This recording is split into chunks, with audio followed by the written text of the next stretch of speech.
Donc après ce reportage de Dalia Karam sur les chiffres à réaliser de la part de l'économie égyptienne dans la prochaine période, nous avons actuellement en ligne de l'ATV International M. Simon Al-Saïr, un expert non seulement dans le domaine économique, mais aussi un expert dans plusieurs domaines, que ce soit touristique, dans le domaine socio-économique, plusieurs domaines en fait. Donc c'est un grand honneur d'être avec nous pendant cette édition et merci beaucoup pour nous rejoindre à travers la ligne. Bon. Merci infiniment. Bonsoir. Bonsoir Monsieur Simon Al-Saïr, et très rapidement, permettez-moi de vous poser cette question. Pourquoi on trouve que de plus en plus il y a une sorte de confiance vers l'économie égyptienne de la part de différentes institutions monétaires ou économiques ou de notation internationale? Et deuxièmement, pourquoi l'économie égyptienne va réaliser une croissance économique de plus de 4% dans la prochaine période? Bon, pour cela, il y a eu bien sûr plusieurs raisons. Et en tête de cela, les décisions qui ont été prises pour modifier la classification de l'Égypte de la part de Standard Moody and Fitch. Oui. Et pour cela, ils ont beaucoup travaillé pour étudier les décisions des autorités égyptiennes. Oui. Et les autorités égyptiennes ont pris la grande décision d'unifier les taux de change et ils ont pu réussir à ramener des entrées en devises étrangères, des sommes assez importantes, ce qui a été très positif pour l'État. Donc permettez-moi de m'arrêter ici. Donc le taux de change, si je peux dire, c'est le deuxième début de la relance de l'économie égyptienne. Un taux de change un peu stable. Bien sûr, le taux de change... Ouais, qui a encouragé les pays à arriver en Égypte et à y investir. Exactement, car avec ce taux de change, on prend le grand exemple de l'industrie turque qui s'est déplacée pour produire en Égypte. Avec le nouveau taux de change, la main-d'œuvre égyptienne qui est très qualifiée, elle devient très compétente de point de vue salaire avec la Turquie. En second, avec les lois égyptiennes, on peut ici avoir un taux d'inflation beaucoup plus bas que celui de la Turquie. Et en troisième, on a des accords avec l'Afrique pour l'exportation avec une taxe réduite par rapport à la Chine et à la Turquie, vu qu'on est rentré dans des accords dont la Turquie n'est pas là-dedans. Et d'ici, l'industrie turque s'est déplacée pour employer 70 000 personnes en Égypte et 100 000 d'une façon indirecte, sachant que c'est l'Égypte qui a rendu le service à cette industrie de ne pas faire faillite chez eux. Et chez nous, on leur a donné la vie. Et en même temps, ça fait un transfert de technologie et de devises. Ouais. Ça, c'est un exemple pour le taux de change. Ouais. Ouais. On a un second exemple, c'est l'investissement direct de la part des gens qui veulent travailler dans le domaine du bâtiment et du logement. Le prix chez nous devient très attirant et on commence à voir de projets géants. Et là où vous allez se promener avec votre voiture, vous allez trouver des nouveaux quartiers résidentiels en état de construction et il y a des ventes assez importantes. Ouais. Alors l'Égypte, dans le domaine du taux de change, elle a joué un grand rôle pour donner la confiance pour l'importation, l'exportation, le transfert de la technologie et la réalisation des grands projets. En même temps, on récupère que le secteur bancaire égyptien, il a été classé d'une façon très positive et les banques sont en mesure aujourd'hui de résister devant les ventes massives de devises, vu que le taux d'intérêt sur la monnaie égyptienne devient assez élevé. Alors, on a plus de devises maintenant de tout ce qu'on s'attendait à en avoir avant. Oui, mais Monsieur Simon, permettez-moi encore une fois de m'arrêter devant ces deux points. Pourquoi vous avez vu que la Banque centrale égyptienne a maintenu ses taux d'échange et elle n'a pas changé ses taux de change, donc quand même, elle n'a pas haussé ses taux de change. Et comment ça va représenter un impact, que ce soit positif ou négatif, sur le taux d'investissement, notamment à l'intérieur du pays, et comment ça va influencer le taux d'inflation en Égypte? Alors aujourd'hui, l'Égypte, vu que nous, on a ici une dualité dans le sujet. La première, c'est que les gens reçoivent un intérêt bancaire assez important, ce qui leur permet une dépense sur le marché local, ce qui peut permettre une inflation. Mais d'un autre côté, il y a beaucoup de capitaux qui sont rentrés dans le système bancaire et n'ont pas été placés dans le marché, ce qui a freiné l'inflation beaucoup plus que les dépenses individuelles. Aujourd'hui, l'Égypte, quand elle a rehaussé son taux d'intérêt, il y a eu un cumulatif dans le système bancaire égyptien avec lequel l'Égypte peut réaliser des projets géants.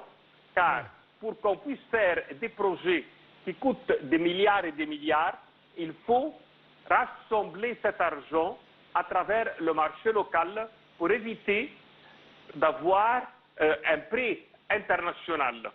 Et avec ce taux qu'on a réalisé, on a bien réussi.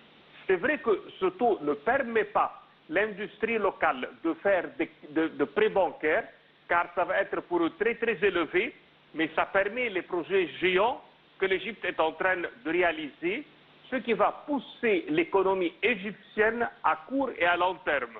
On ne peut pas tout faire à la fois, il faut toujours donner des priorités. Le côté prioritaire aujourd'hui, c'est les grands projets, ce qu'on appelle les méga projects de l'État égyptien. Oui, oui. Monsieur Simon Saïr, comme vous savez, l'économie mondiale va connaître une sorte de ralentissement, va connaître une sorte de baisse dans ses taux de croissance.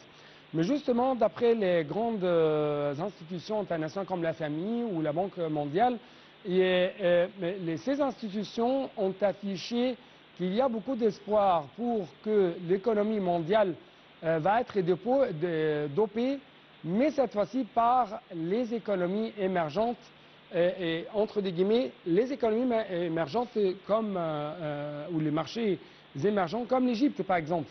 En même temps, j'aimerais bien sûr avoir une sorte d'explication. L'Égypte attire de plus en plus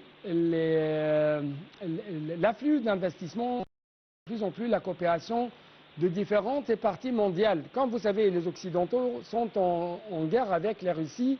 La Russie n'aime pas les Occidentaux, mais les autres pays comme la Chine ou les pays émergents essayent toujours, toutes ces parties, essaient toujours d'investir en Égypte, de faire une sorte de coopération avec l'Égypte.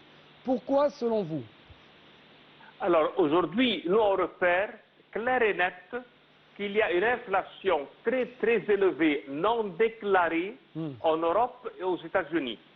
C'est vrai qu'eux déclarent un taux d'inflation bas, mais quand vous rentrez à un supermarché, vous allez retrouver qu'il y a plein de produits qui ont doublé de prix. Et là, c'est assez important. Si vous voulez une crème glacée même ou un coca, vous allez voir que le prix a doublé. Je parle du produit le plus simple. N'en parlons pas du logement, le loyer, aussi bien la gasoil. D'ici qu'on repère que l'Europe, aussi bien que les États-Unis, vont rentrer dans un problème économique et la seule sortie pour eux, ça serait de créer une dévaluation pour la monnaie. Car la somme et les dettes qui se trouvent aujourd'hui aux États-Unis, il n'y a plus un moyen pour régler ce sujet que par imprimer de l'argent électronique. Ça veut dire augmenter les sommes de dollars sur le marché international, ce qui va baisser le pouvoir d'achat du dollar. Une guerre comme l'Ukraine, elle leur a coûté des centaines de milliards, et aussi bien toutes les autres guerres et le financement qu'ils sont en train de réaliser ailleurs leur coûte assez cher.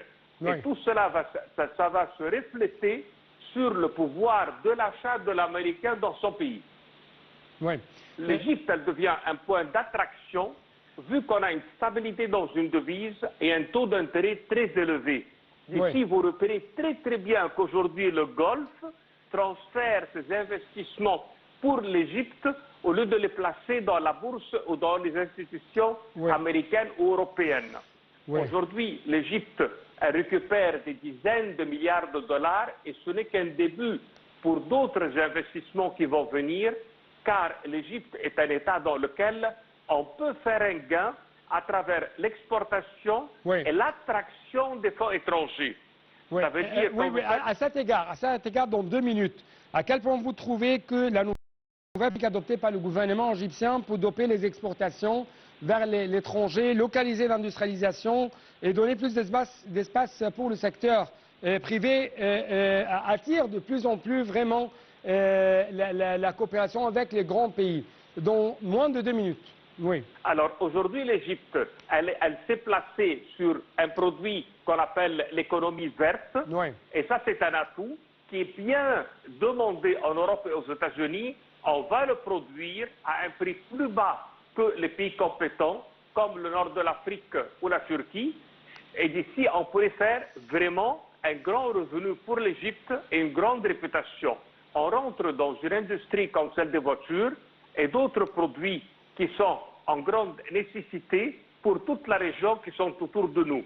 On rentre dans tout ce qui est électroménager et tout ce qui est électronique pour l'exporter pour l'Afrique et on est moins cher même que la Chine. On trouve aujourd'hui plein de l'industrie asiatique qui se produit pour être exportée et ça rapporte encore beaucoup plus à part les projets au bord de la mer et les projets autour du canal de Suez. Et de là qu'on dit que l'Égypte va avoir un taux, une augmentation dans son revenu annuel, dans son GDP, et autres, ça va se refléter sur les prix locaux qui vont rebaisser encore une fois. Oui, Monsieur Simon Saïr, en fait, vous avez beaucoup d'informations. Vous pouvez, comme d'habitude, nous donner plus d'explications, d'éclaircissements en ce qui concerne les différentes dimensions de l'économie égyptienne et de l'économie mondiale tout entière. Mais malheureusement, comme d'habitude, je n'ai plus de temps pour vous donner plus d'espace. Mais merci beaucoup en tout cas pour de tels éclaircissements de votre part. Et c'est pareillement pour vous, chers téléspectateurs. Merci et à la prochaine.